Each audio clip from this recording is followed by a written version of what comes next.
За өглөөг бидэнтэй хамт тогтож байгаа үзэгчид та бүхэндээ удаах зочдтой танилцуулахад бэлэн болж байна. Манай TV5 телевизийн 11 давхрын цамхагт өглөө эртлэн босож ирсэн холын гийчин байна. Танилцуулъя.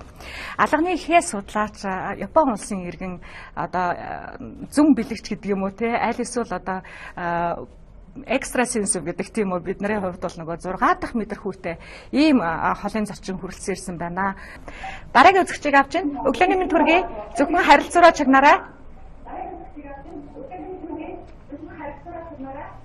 Бана. За та холбогдсон. Сайн байцгаана. Өглөөний мэнд хүргэе. Өглөөний мэнд хүргэе. Та нар одоо ямар юм зурагтаар гаргаад байгаа юм бэ? Монголын ард түмнийг арай хэтэрхий доромжтой байгаа юм шүү. Наад чи одоо хаашаа янз бүр царайтай ямар хачин хүн асуучаад юу яриад байгаа. Өчнөөс үздэг хардаг хүн монголоор нэг гэл туйлцсан эдэн ард түмнийхээ толгой төлхийг эргүүлээд. Та нар бас жоохон бодлоготой ийм юм зурагтаар гаргаад байгаа яадаг. За баярлалаа. Таны саналыг хүлээн авлаа.